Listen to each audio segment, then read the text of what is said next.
Well, good evening, everybody, and welcome. My name is Tara Mahoney. I'm the Research and Engagement Manager at SFU's Community-Engaged Research Initiative, or CERi.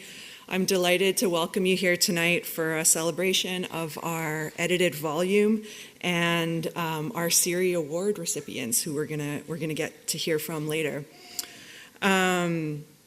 Before we begin, I'd like to acknowledge that we are on the unceded and traditional territories of the Musqueam, Squamish, and Tsleil-Waututh peoples. And I encourage us to remember that the term unceded is critical for identifying that the land was not surrendered to the Crown through treaty, and recognize the continued and active and sovereign presence of Indigenous nations on these lands. For our context at CERi, given that the majority of higher education institutions in Canada are on unceded and traditional territories of Indigenous people, and inequities from colonization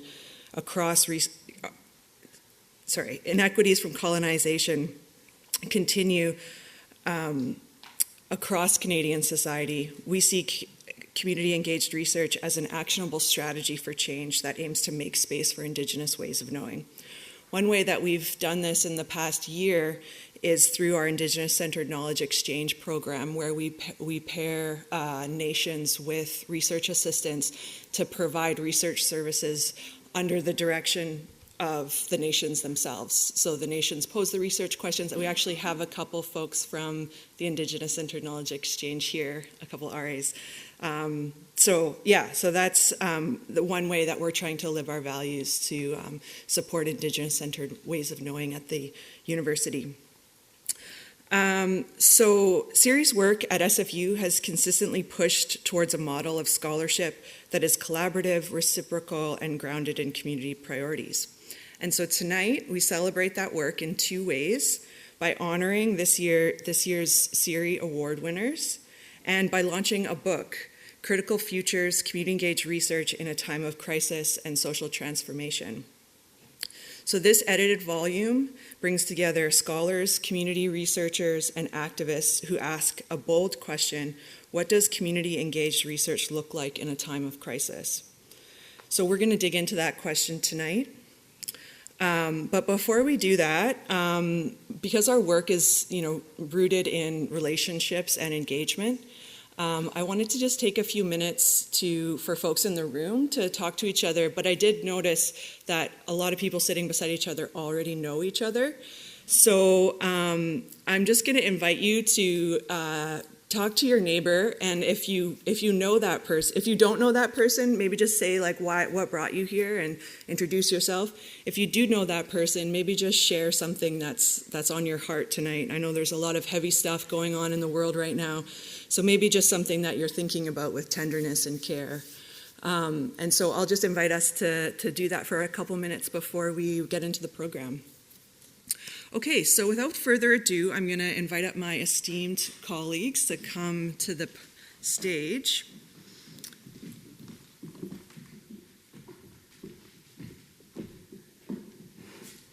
And so first, as I'm sure many of you know, we have Am Johal on the far right, who is the former director of SFU's Vancity Office of Community Engagement, the founding co-director of CERi, our office, and currently works with us in a bunch of different ways. Just personally, I've always been a huge admirer of Am, and he's been a mentor of mine for many years. So really excited to hear more about from him tonight.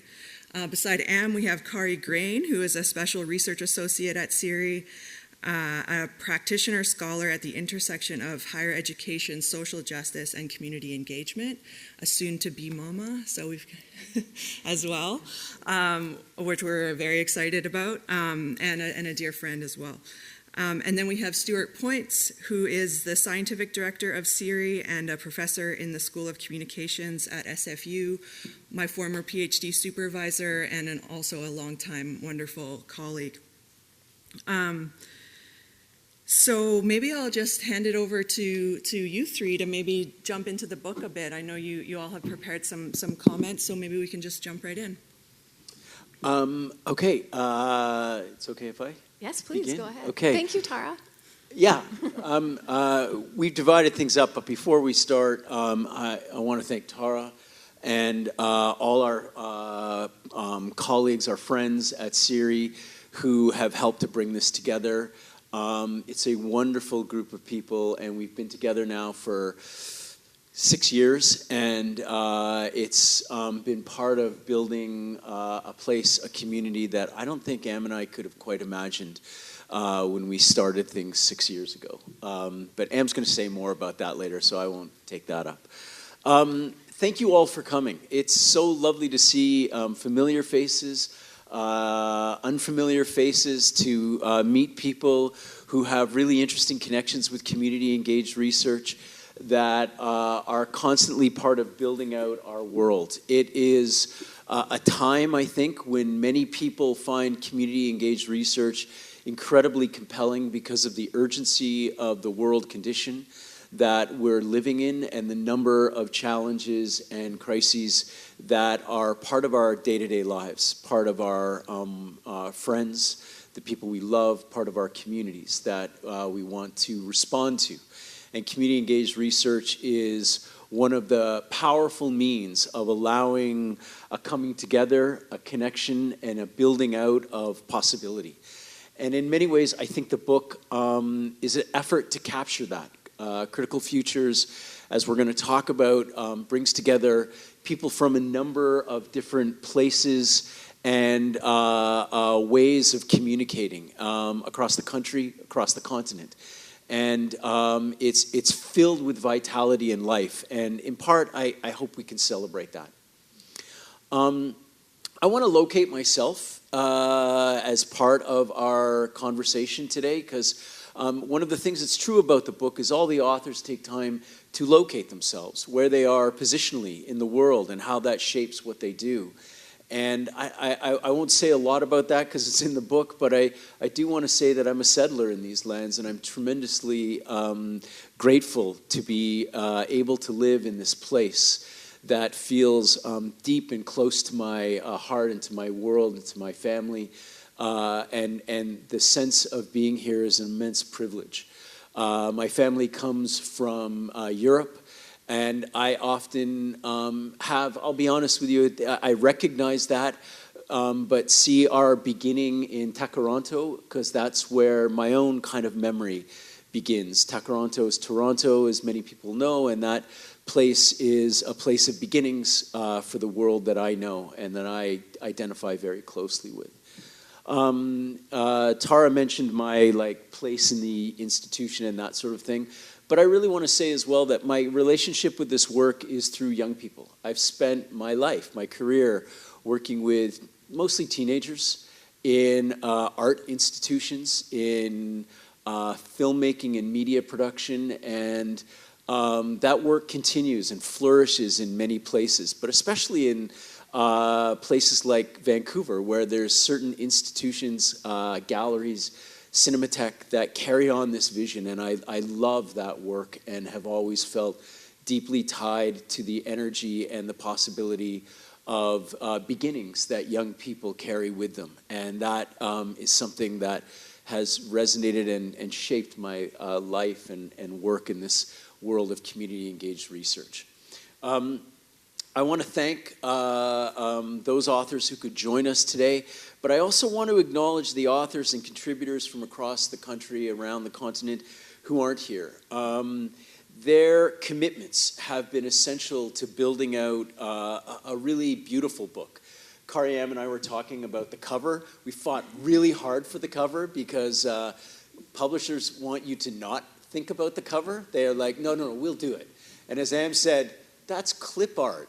That's not what we want. And so we fought hard to make the book look the way it brings together, it feels. Exactly. And I think, at least from our perspective, it captures that, and it captures the beauty of the authors. Critical Futures begins really in 2022. This group, Am and Kari and Tara and Joanna Ashworth and Joanna Habdank and a number of people, we hosted a conference called Horizons.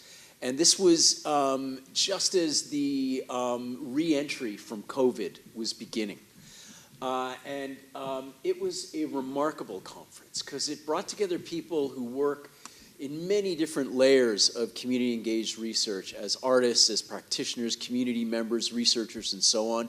And people hadn't been together for some time. And so the joy that resonated throughout that gathering really captivated and moved us to want to hold on to this as the anchoring kind of vision for a larger project, not a larger project, but a book that would extend the legacy of Horizons. And that's really where Critical Futures began. A number of the authors who were at that conference are part of the book, and then we reached out beyond to bring together people who are doing work that we're really excited about. And we thought we're taking on this question about how community-engaged research itself is moving into new ground as crisis and new forms of coalition, new forms of activism were and are on the scene, are part of our lives. And we really wanted to hold that together. The crises that are part of our lives are often blistering. They are time and time again returning to our personal, our public, our collective lives. They cross over social inequities, climate change, a host of injustices that remain with us. They are accelerated by global instabilities and geopolitical transformations that I think we all feel on a goddamn daily basis that shock us into a kind of numbness. And it's in the midst of that coming together and feeling and being with and holding each other in ways that can act on the world is tremendously important. And it's that dynamic we wanted to bring together in Critical Futures. The book is a book of both reflection and action. And we're all going to talk about different sections, but I wanted to talk just a little bit about two sections. The book's broken into 3 sections, and there's about 5 or 6 chapters in each one. They range, as you'll see, across a lot of different kinds of disciplines, fields, geographies, practitioners. The book opens, though, with a letter. And it captures the mix of writing styles that are in the book. One of the things we wanted to do was welcome different genres of writing. So there are dialogues. There are, kind of more traditional academic e-papers. The book opens with a letter, though. And it's a letter written by 2 folks from Toronto, the Toronto area. Sarah Switzer, who works at the Canadian Centre for Community-Based Research, and a friend and colleague who was the keynote at Horizons, Ruben Gatsambidi Fernandez. And they write a letter to all of us. And it's an invitation to think together. It's an invitation to wonder and to imagine what we're trying to say when we do our work, what we're trying to do, and what kind of commitments we make. And so what the chapter talks about really centrally is 5 commitments that really hold the work of community-engaged research together. And so I just wanted to say a little bit about those commitments, because I think they resonate across a number of our practices and our work. And they raise really fundamental questions, including the things we take for granted often in this work. So the first commitment that they talk about is they call us to think about and reflect on solidarity or allyship, and the fact that how we understand interdependence, reciprocity with the communities that we work together with, that we're part of, that help us to understand the problems and needs that need to be addressed. How is it that solidarity sticks together? What are the responsibilities we have to allow that solidarity to thrive? What are the questions we need to ask of ourselves about belonging and support, and gathering and supporting each other? The call to solidarity is very much part of what informs our work, and for many of us actually is a gift in our work, because it allows us to find community as much as we work in community. It's also a challenge, though, because there's power differentials, as we know.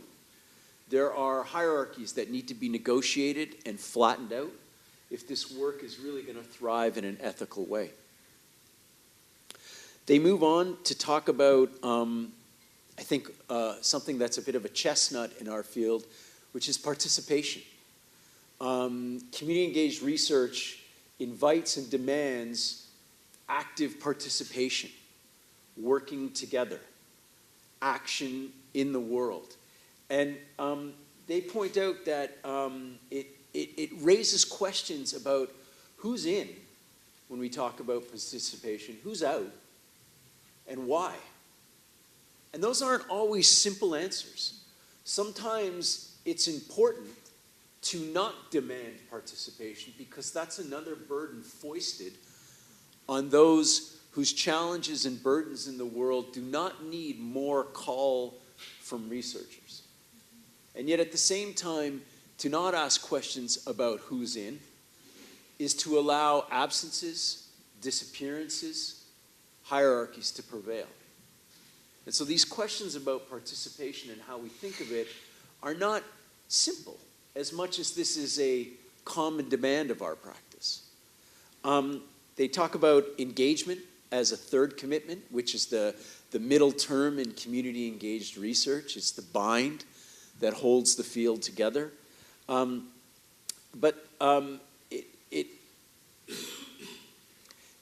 they want to ask is what it entails. What does engagement entail, and how do we allow that to move through different stages of our work? How do we allow that to inform facilitation and to facilitate and work together? They talk about, as a fourth commitment, action. They talk about that action in community-engaged research, and there's a beautiful quote that they share, and the quote goes, "Making the road by walking together." And the idea of action is something we don't know where it's going to move to, and we have to be open to that uncertainty and contingency, to allow things to flourish in our togetherness rather than in the way research is so often done, which is to set an objective and a map and to allow it to come to that endpoint. Action in community-engaged research is vital and necessary, but also indeterminate. And that's part of the richness of the field. It's part of the opportunity that leads to, as they say, rebirth. And I might say natality, the promise of natality that community-engaged research offers, which is beginnings, new ways of operating and acting on the world. I know I'm talking too much, so the last commitment I'll say they share is about futurity. That our work is not only oriented to the future, but our work is oriented to imagining futures. And this is where the idea of horizons that started our thinking about this volume really captures a metaphor that has stayed with us, that we are charged with opening up the prospects of different futures, not yet seen futures, futures that others find hard to imagine. And in that work, futurity becomes the possible when we can't quite see what that might look like. I'll finish up by pointing to a part of the book. After this opening chapter, you move through another 5 or 6 chapters that Am and Kari are going to speak out differently in section 1. Section 2. Section 2 is, I think, part of the book that we may be, or at least I'll speak for myself, I'm most proud of. It's on decolonization and indigeneity. And it's a spine to the book. It's 5 chapters that range across lands, crises, forms of writing, methods, and disciplines. It brings together a range of different forms of Indigenous scholarship, Indigenous epistemes, and it also recognizes in one of the chapters that Am's going to speak more about the challenges of doing Indigenous community-engaged research. We didn't want to shy away from the fact that our field is burdened with its own tensions and challenges. And this chapter really takes that on from the perspective of an Indigenous scholar working in community-engaged research. This section weaves together wisdom, beauty, resilience that continues the difficult work of reconciliation in pursuit of what we might think of as Indigenous futurity. We're tremendously grateful for the contributions from scholars like Lyanna Patrick in Faculty of Health Sciences here, Sharon Karsten, and Travis Selway, Harlan Pruden, others that Am and Kari will speak about. I'm really grateful to be part of this work. It will certainly go down as one of the great parts of my professional life and our work together in CERi. And so I'm thankful to you guys for our work together. Thank you. I was thinking about that quote, "We make the road by walking." And there's a book by Paulo Freire and Miles Horton, which I think they were probably referencing on critical pedagogy. It's a good read if you haven't read it. I'm Kari Grain. Nice to see all of you here. I hope you'll forgive that I'm going to read off of my notes.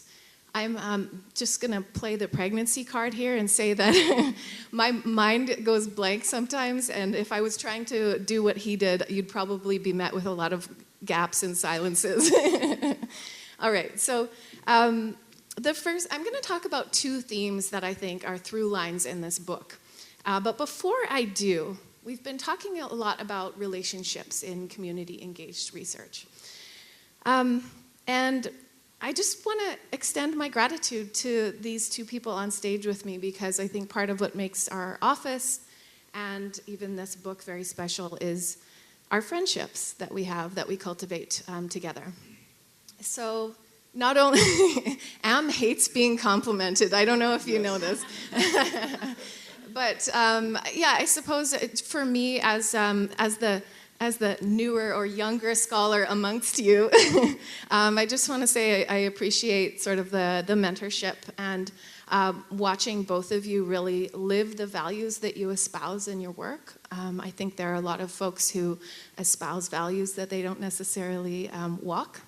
And yeah, I just appreciate this experience to have had it with you. So, Critical Futures, this book grew out of a shared recognition that we are living in a time of profound transformation, and that universities are being called, perhaps more than ever, to reconsider what research is for, but also who it is for and who it should benefit. So a couple of reflections on the themes that run through this book. The first is oriented to the field of education, because that is the field that I hail from. So I think of community-engaged research not just as a way of doing research or a methodology, but really a pedagogy, a way of teaching and a pathway for learning. And the reason that I make that connection is because in universities we very much teach our grad students through the projects we bring them into. They get experiential education through being a part of those projects. But also, even at the undergraduate level, even if students aren't brought into specific research projects, we, who and what we choose to put in our syllabi, it really honors certain types of knowledges. And so when we can infuse our syllabi with community-engaged research, that's also a modality of teaching and helping students understand who we are honoring, who are benefiting through research practices. So in one particular chapter, Dr. David Peacock he's from University of Alberta. And I wanted to mention this chapter because I have assigned it in several of my courses, whether on community engagement or community-engaged research at UBC. I teach at UBC. And we're reminded in that chapter that community-engaged learning and research emerged as practices intended to deepen student engagement and to accompany communities in their efforts toward social change. These approaches have always been about more than an experience or an application. They're also about reflection, and you mentioned something earlier, which was positionality and locating ourselves, and the co-creation of knowledge. So what happens when students step beyond the walls of a classroom is that they learn differently. They learn differently, and they also begin to see differently. They begin to understand that knowledge does not live only in books or in peer-reviewed journal articles or in laboratories or in lecture halls, but that it lives in the experiences of people whose wisdom has too often been excluded from the academy. So community-engaged research invites us to recognize community partners as co-educators and as co-researchers, and not as recipients of knowledge or as people who are receiving the care from the researchers, but rather co-creators of that knowledge. But perhaps most importantly, David's chapter reminds us that the purpose of higher education, we could talk about this for a long time, cannot be reduced to training for the labor market. It must also prepare students to engage with the most pressing social, ecological, and ethical questions of our time, and to imagine more just and sustainable ways of living and working together. So this brings me to the second theme I wanted to reflect on, which I think is equally vital, and that's of the idea of reciprocity. So in particular, I think there are ways that we talk about reciprocity, but we don't always unpack it. And Stuart and I, along with the lead author of our co-authored chapter, Dr. Vanessa Fang, who I don't think could make it tonight, but we wrote a chapter where we really did unpack what reciprocity means. So it requires, reciprocity asks us to confront the realities of power and money and institutional structures that shape our collaborations, often in ways that we don't always see. So true reciprocity is not simply a feeling of goodwill. It is a practice. It is the sharing of decision-making. It is the recognition of expertise, and the commitment to ensuring that the benefits of research are shared equitably. And one of the most concrete ways that this ethic is expressed is through fair compensation for community partners and community members involved in data collection and data analysis. Compensation is not just about financial transactions. It is a gesture of respect. It is something that acknowledges different ways of knowing. It is emotional labor and lived experience that community partners bring to those research relationships. So it really helps to build trust and make meaningful collaboration possible. But this chapter that we wrote, I think it also highlights that money is not neutral. Money is never neutral. The systems and procedures that govern how funds move, like reimbursement processes. I bet you there's lots of people in the audience who are going to chuckle because you've had experiences with this. But reimbursement processes, accounting and administrative requirements, institutional rules, these can unintentionally reproduce the very inequities that community-engaged research seeks to challenge. So beyond this look at critical reciprocity, which we go into in that chapter, there is perhaps a deeper invitation of the overall book. And it asks us to imagine universities not as isolated institutions, but as places in relationship.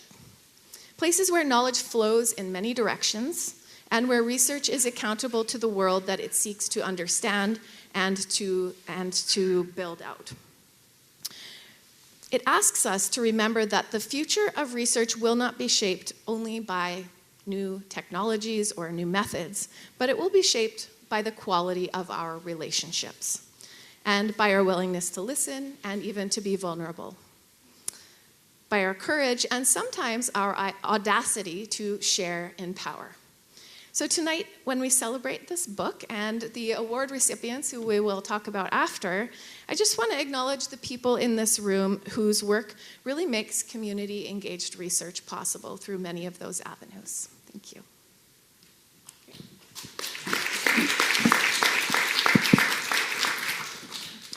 Thank you so much. I think Stuart and Kari have covered a wide breadth there, so I won't go on for very long.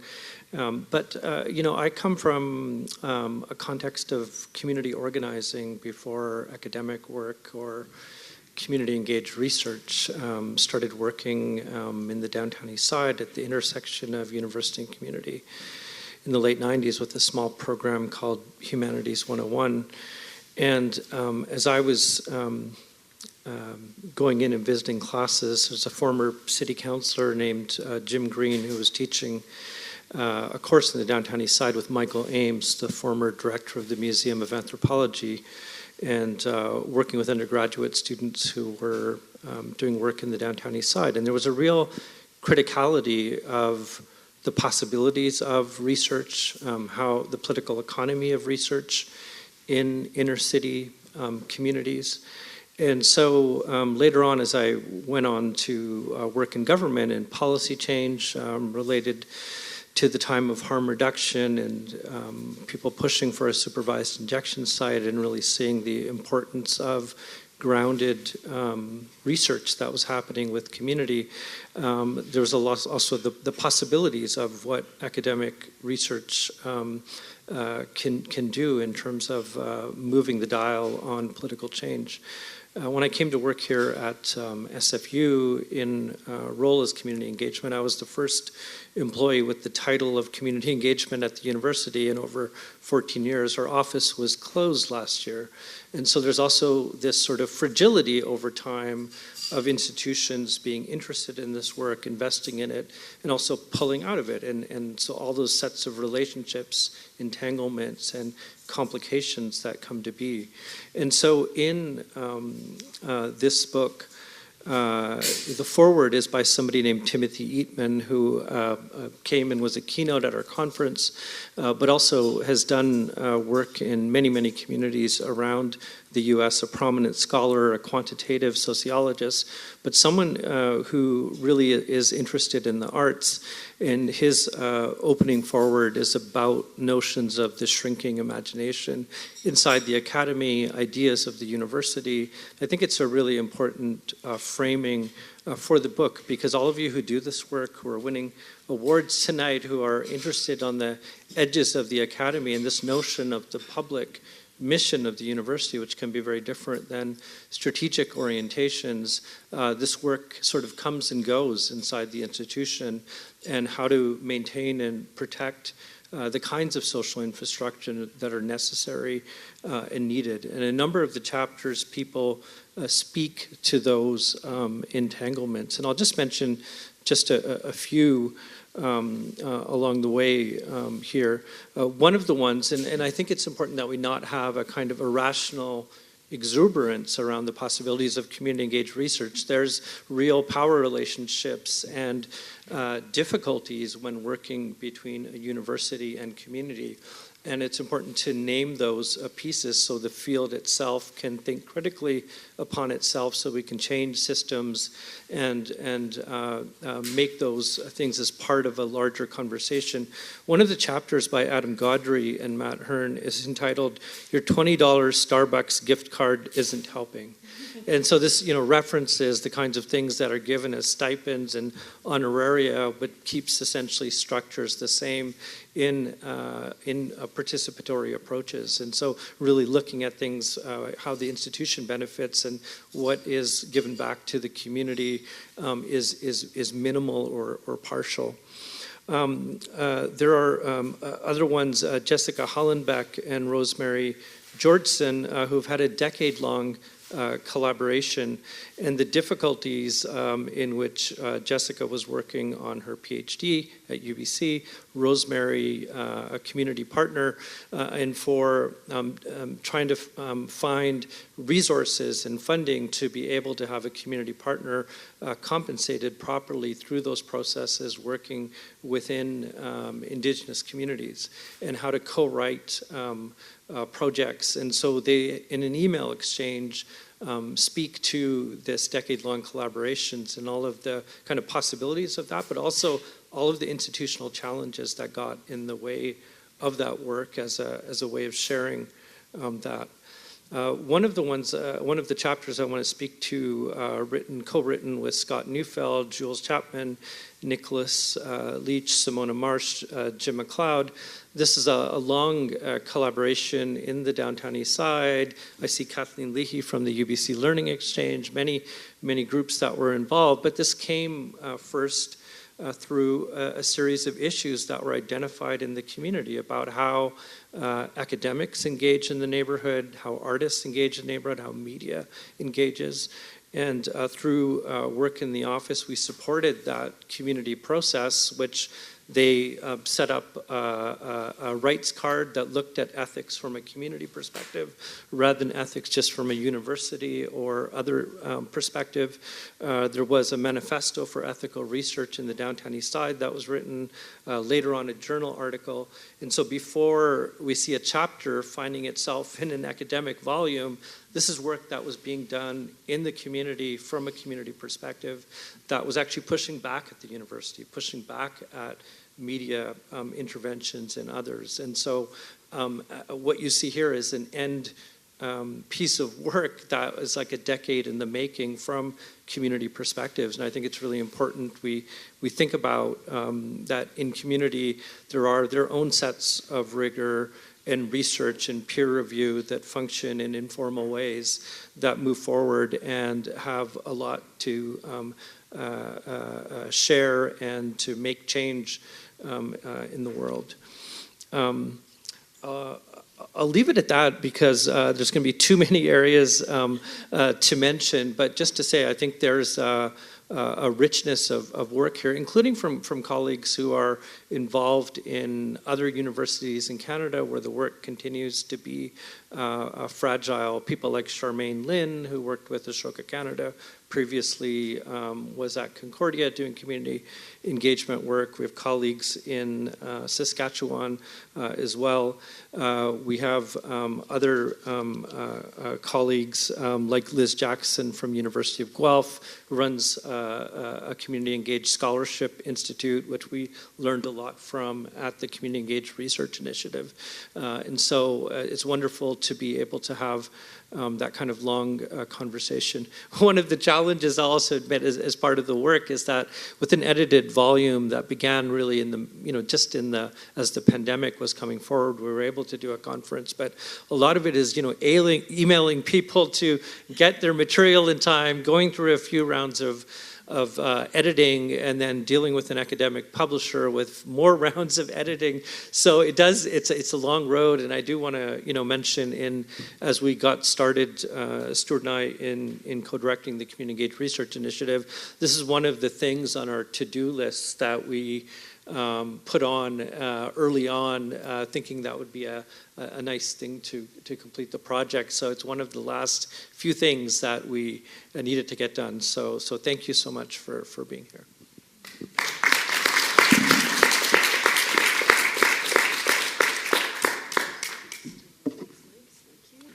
Thank you, you three. That was such a pleasure to hear you reflecting on the book. I feel like I was in on or overheard the meetings and the long road process, but hadn't actually heard about your reflections on the substance of the book, so I really enjoyed that.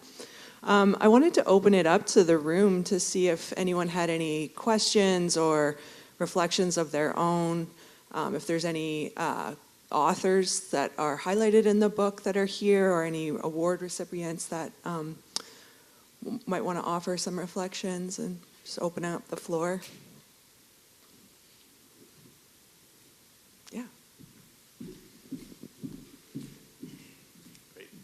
Well, thank you. I'm Chris McBride, Executive Director at Spinal Cord Injury BC, community partner with Vic Clayton at SFU, a long-time relationship with her and her lab.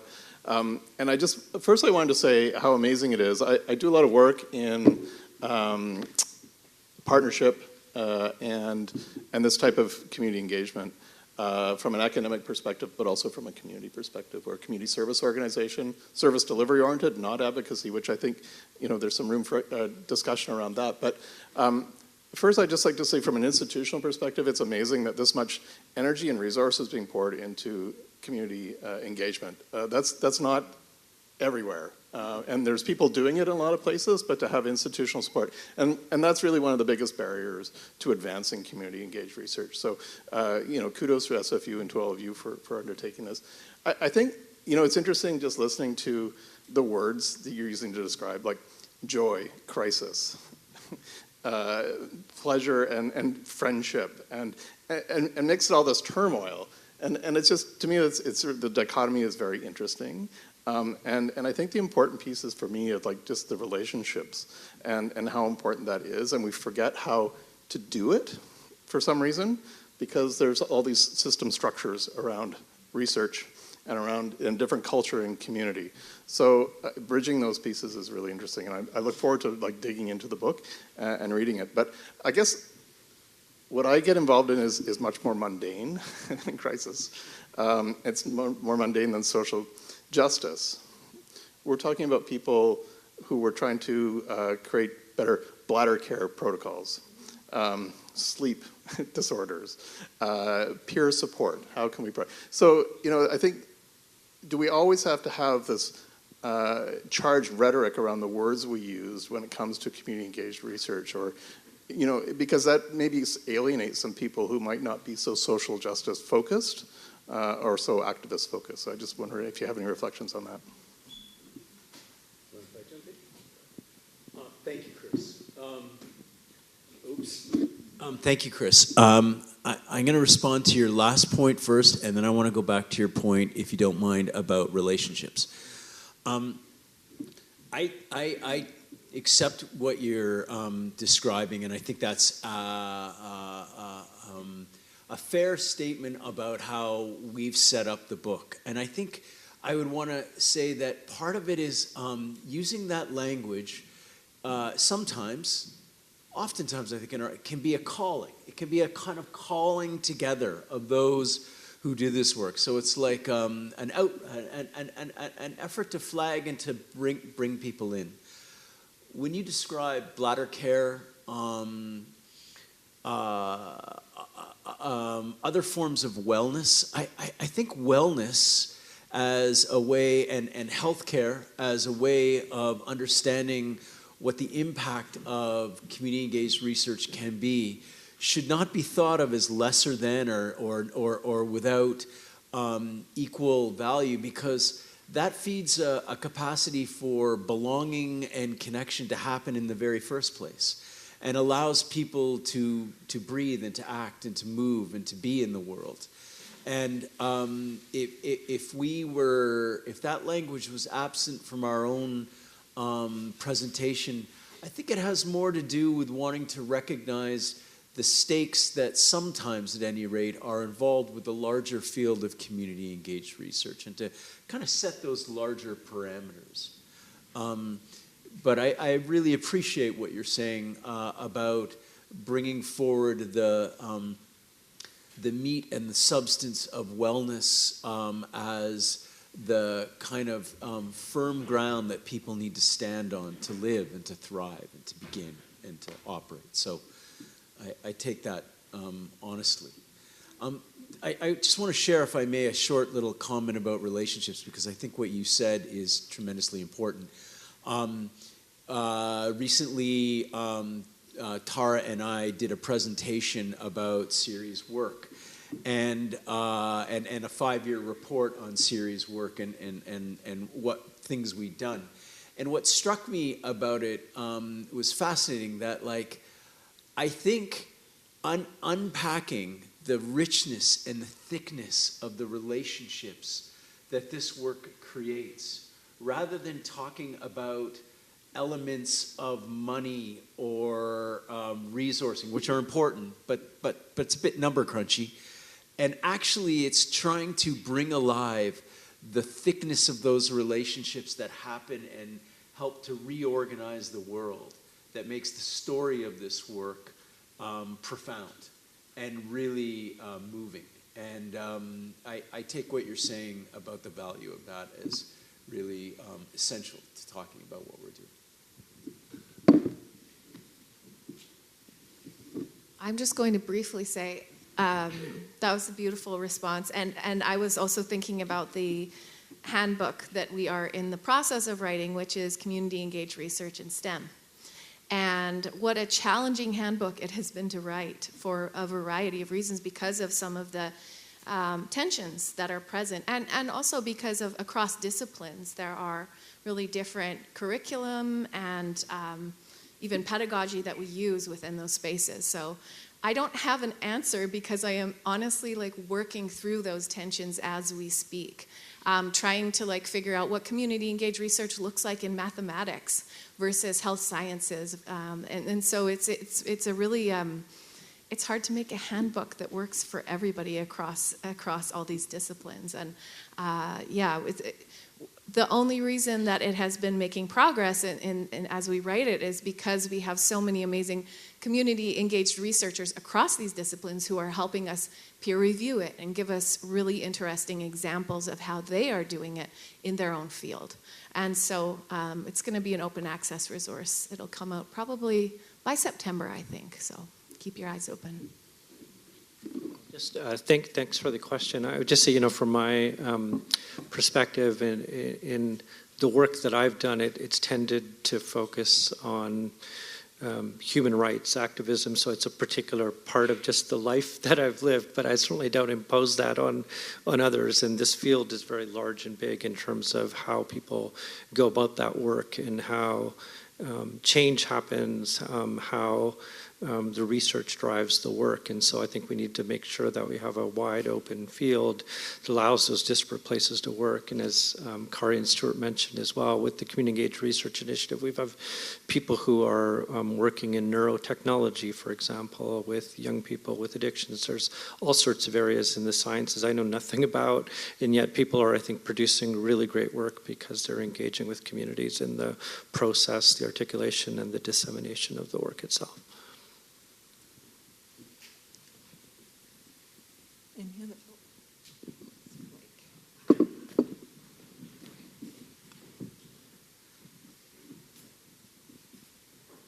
Thank you. I wondered if you had any thoughts about community and migration.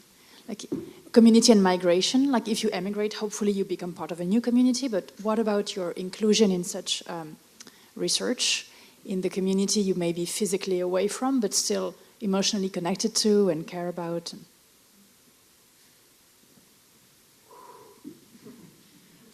That's a big question.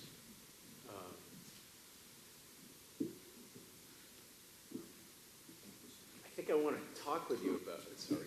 I think I want to talk with you about it. I think it sounds like the way you framed your question, it's not only the coming to, but what's left behind.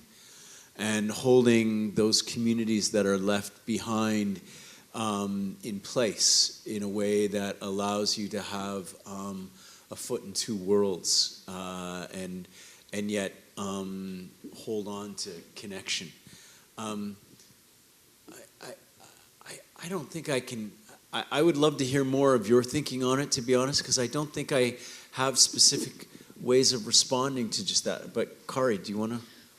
Again, I don't offer any answers to anything, but I'm reflecting on our community engaged research fellows that we have. And every year we have amazing graduate students. And shout out to those of you who are here. I see your faces.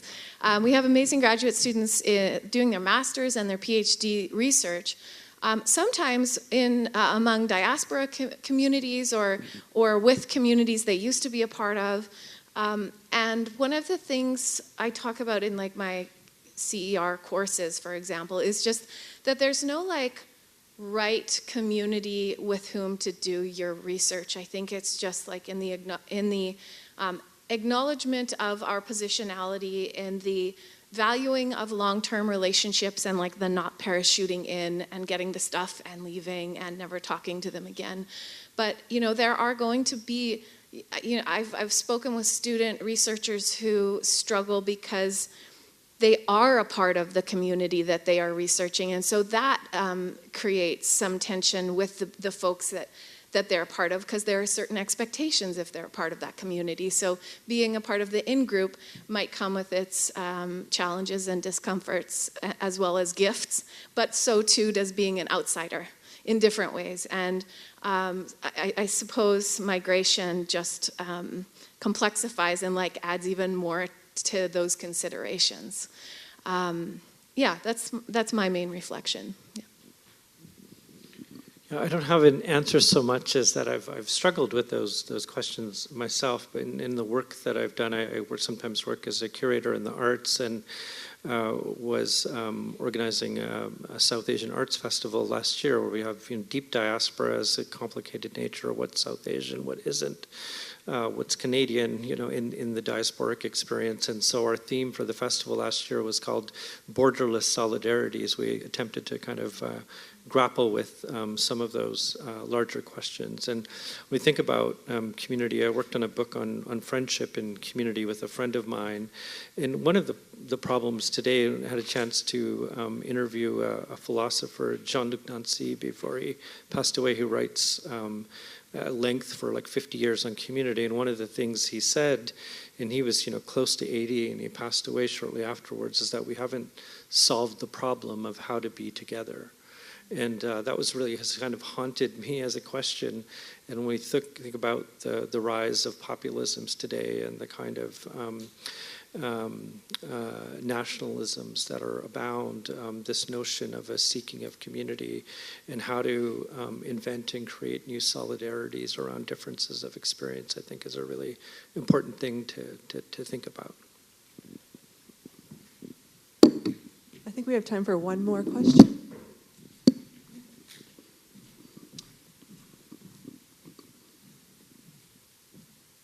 Just to bridge off that question in regards to community in that context, it really resonated with me and got me to think of the area of research that I do in long-term care and assisted living, where when you move into a care home, you're separated outside of your community. And it's been a conversation we've talked a lot within our research partners and learning from our residents and family care partners and that.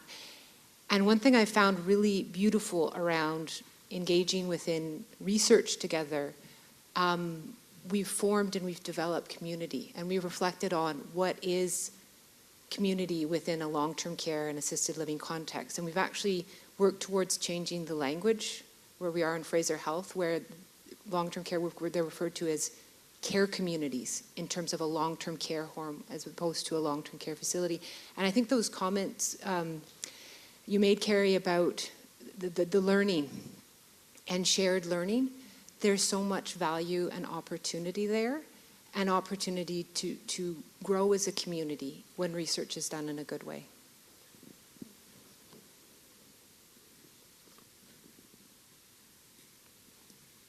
I don't think I would want to add. I just really appreciate that comment, and thank you for sharing that. There will be an opportunity when we have awards, the awards portion of our program, for our CERi Award winners to also perhaps comment on some of the things they've heard today. And I would like them to think about that. That is a great segue. With that, I'm going to, Am, Kari, and Stuart are going to be giving out the awards. And I'll just invite Am to maybe say a few words about the founding and history of the CERi Awards, and then we can go right into handing them out. Yeah, absolutely.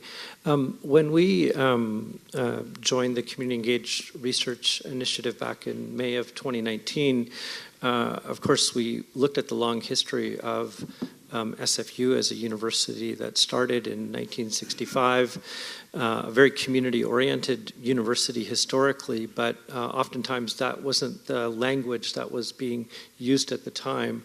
It came out of the heady 60s, and people were doing this work on the ground through the 80s, the 90s. There was a prison justice program.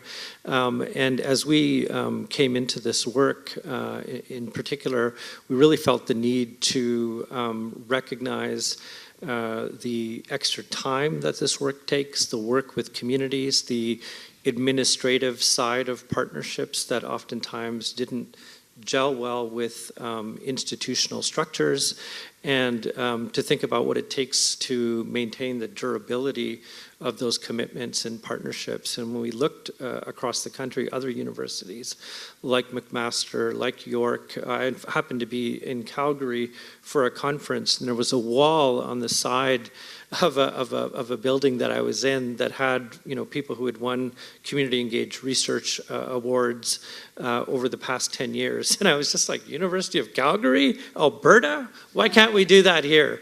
And so this is where it was initiated, and I particularly want to thank Melanie Monk from the VP Research Office for helping us stick handle and bring this forward. So.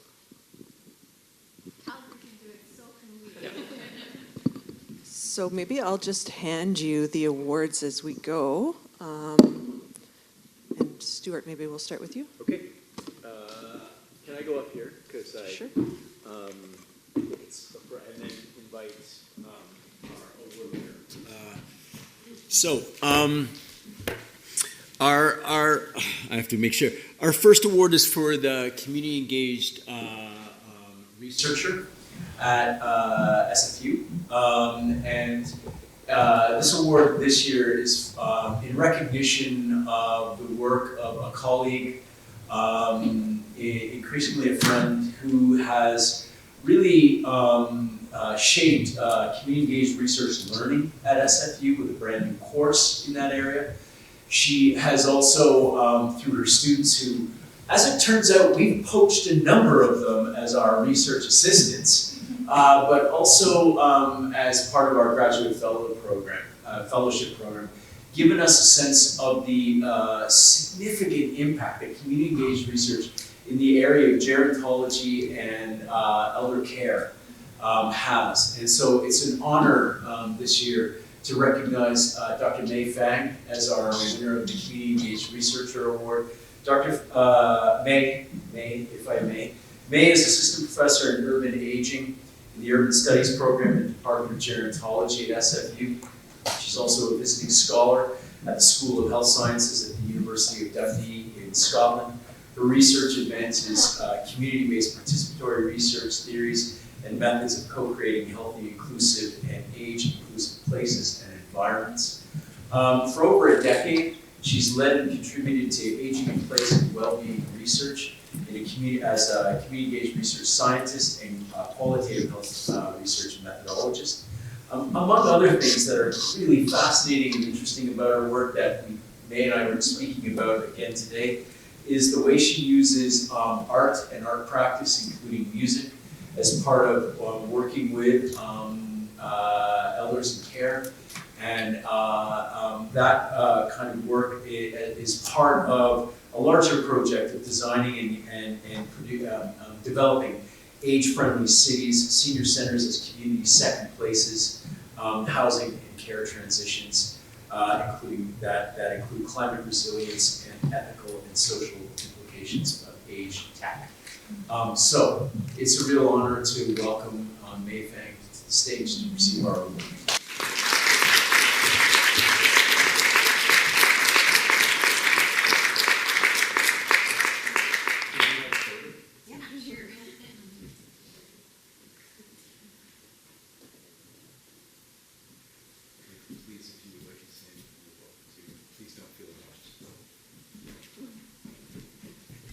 I just want to say thank you to CERi. And actually, when you started talking, I was like, is he talking about me? Am I meant to come up? So I'm glad I got it right.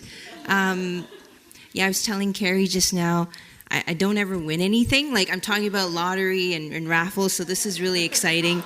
I'm just really grateful for my colleagues in urban studies. And I think community, a lot of times, it stems or it's situated in the workplace. So you have colleagues that are, supportive and pushing you up. I think, I feel really lucky to have that. And I guess just a quick reflection on the book. I'm really excited about it. I'm really excited to integrate some aspects of it, definitely in the Community Engaged Research course that I'm still refining for Faculty of Arts and Social Sciences. So, thank you for that. And a final piece, I was thinking about that quote around the Starbucks card. Gosh, is that a challenge? I'm constantly trying to pay older people cash, and I'm just like, just please let me pay them cash. But I found out today that SFU has a new auditing system, which is more challenging.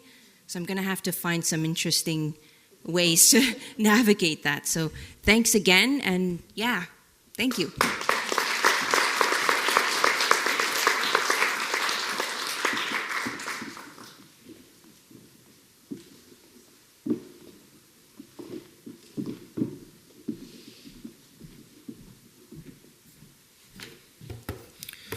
This award is the CERi Community Partner Award that recognizes work done by community partners with academic research. I just met Chris tonight, Chris McBride.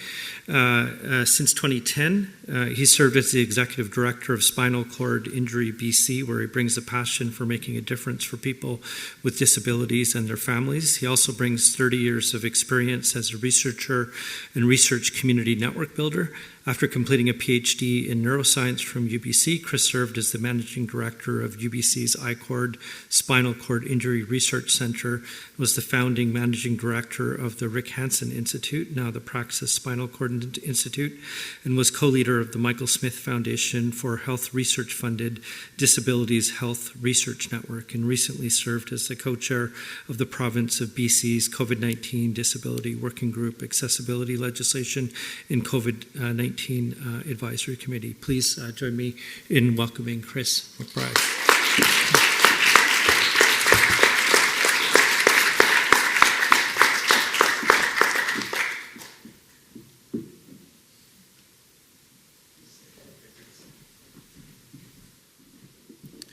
Well, on a day when there's maybe not a lot of joy, I will say this is very meaningful to me. Meaningful is a word that we use a lot actually in the work we do around partnership and engagement, because we feel strongly that the research that we partner on has to be meaningful, and we have to be meaningfully engaged in it. It has to be relevant, usable, and useful. And so this framework and some of the things you're talking, there's a lot of resonance with what you were talking about. I think we use different words and different languages. One thing I always push back on a little bit is this issue around power and power dynamics. And they're real, but they're also arbitrary. And they're not, I mean, people, I think maybe it's a lack of confidence. I think it's a different cultures coming together, egos and whatnot. But as a community organization, I feel like I have a lot of power. And it's always assumed that the academic has the power. But I can say no. I can dictate the terms just as easily. And it's around partnership and coming together and finding the common ground, moving forward on the common opportunity. And when you do that, you create a relationship where you work out that power balance so that it works for everybody. And so I think perpetuating the power issue is something that I think we need to address. And address specifically. So that's some work I'd encourage CERi to take on.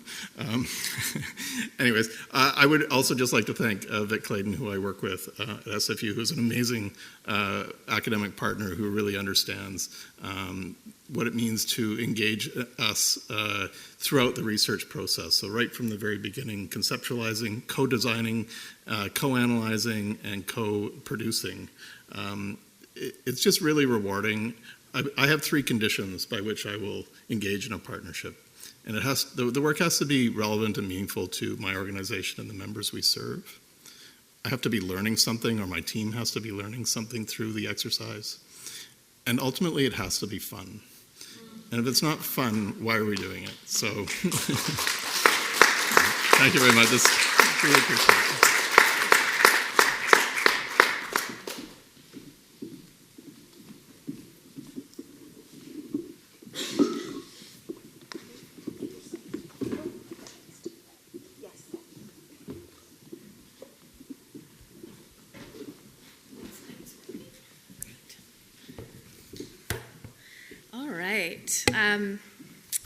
Allow me a moment to pull up my notes. Okay, so this next award is for the Emerging Community-Engaged Researcher. And I asked if I could give out this award because it's a person in education. Shout out to education.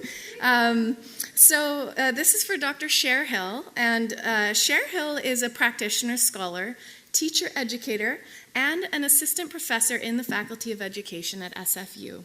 She is deeply invested in researching educative experiences that contribute to more connected, thriving, and just communities. Cher is a passionate supporter of relational, land-centered, and community-based educational initiatives. Her current research involves working collaboratively with elders, land guardians, environmentalists, teachers, and students to educate citizens about the impacts of colonization on the Fraser watershed, to restore local creeks, and to care for salmon like family. She has moved much of her teaching into the forest to enhance collective wellness and anti-colonial pedagogies. She's recently begun to explore her Finnish ancestral roots, traditional knowledge, and earthly practices, and is the mother of 3 teenage children. Now, just as a side note, I wanted to say that one of my favorite articles of the past few years is Cher's co-authored piece called "We Are the Salmon Family, Inviting Reciprocal and Respectful Pedagogical Encounters with the Land."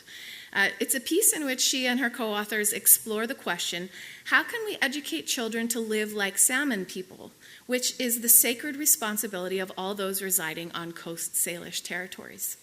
Cher's action research on this project and beyond show how community-engaged research can be a site of both hope and reciprocity. So if you join us up here, Cher, please, for your award.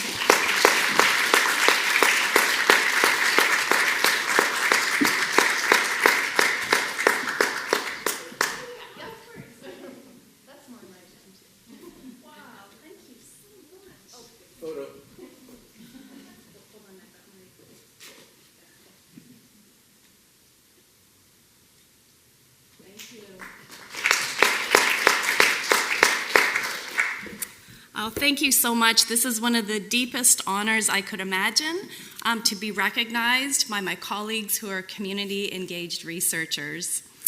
I've been so fortunate to be on this learning journey for the past 4 or 5 years with teacher Neva Winters, who is here tonight, and is a co-author of much of the work, and a research colleague, and Elder Rick Bailey from Katzie Nation.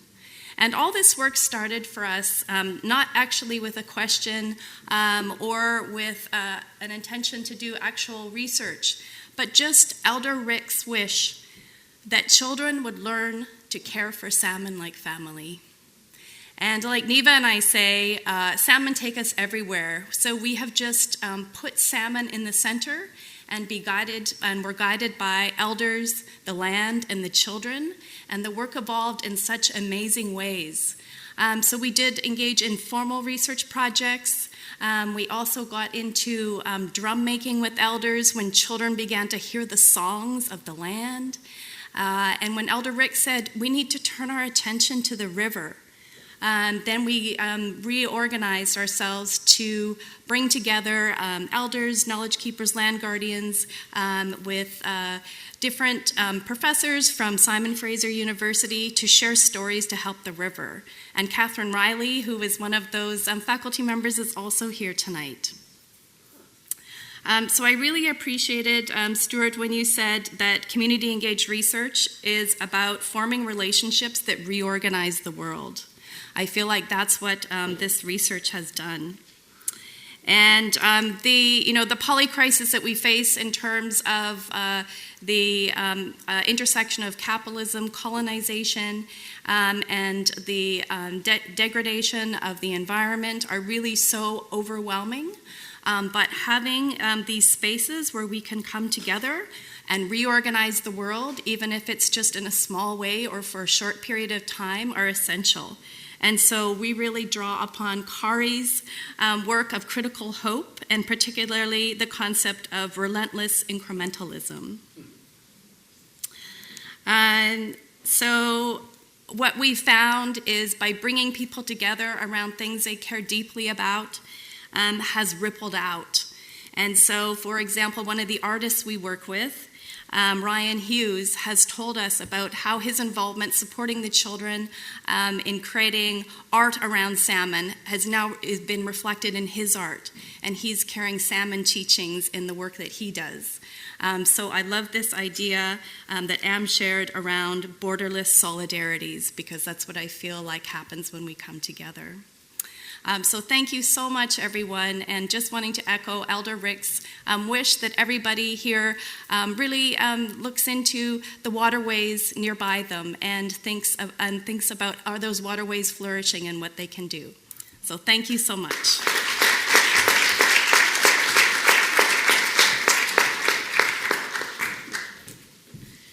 Okay, we have one last, I am going to call it a set of awards.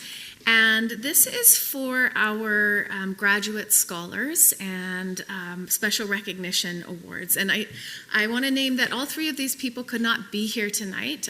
Several of them, some of them are out of town, and but I think it's important that we still acknowledge their work. So we will, I think we have them up on the screen, or we will have them up on the screen in a moment. The first person is the recipient of the Graduate Scholar Award. This is for Tyson Singh, Kelsall.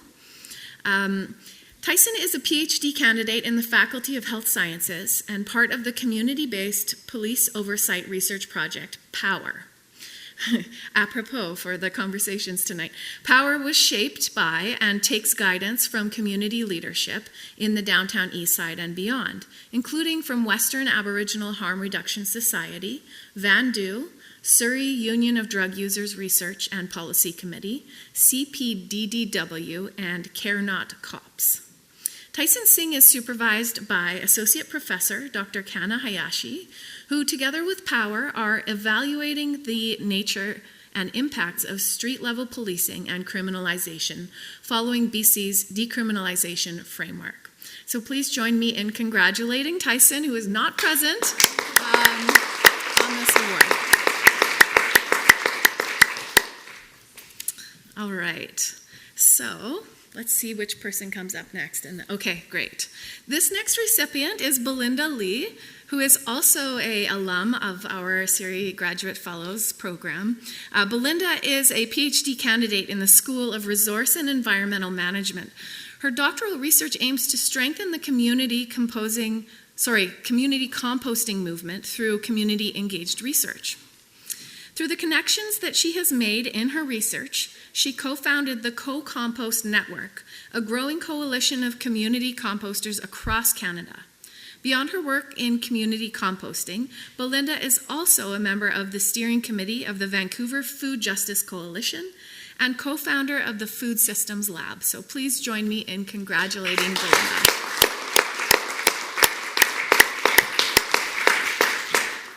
And this is our final special recognition award for Angel Kennedy.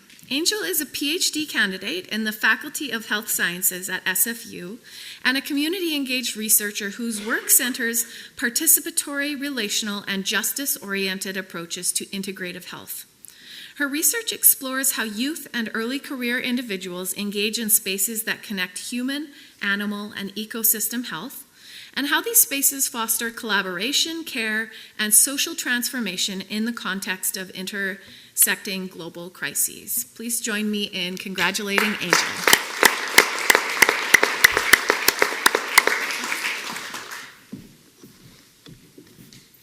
Okay, so this is bringing our evening to a close, well, this portion of it at least. So in closing, I just wanted to say a word about the awards. The awards were created, the illustrations on the awards were created by a local illustrator based out of Chinatown who did the illustration for our conference. We had a zine for our conference, and then we engaged her again for these awards. So they're really beautiful little vignettes of the neighborhood, so of Strathcona, downtown East Side, and into East Van. So just a little word on the awards. I'd also like to thank the CERi team, who obviously we could not put this together without. So Stephen, our comms lead.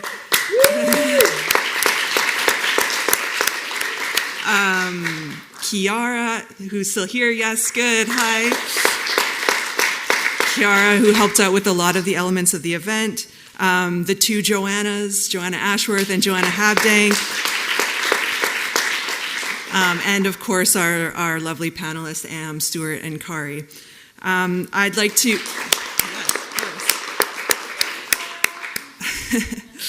And I'd also like to thank you all for coming, and if you want to stay on top of what CERi is up to, so we're going to have applications for a fellowship program opening soon. We've got job opportunities that come up quite regularly for RA-ships, upcoming events, and anything else related to what we're up to. Just please subscribe to our newsletter through our website, and we'll talk to you after. There's drink and food, and yeah, we'll talk to you soon. Thanks.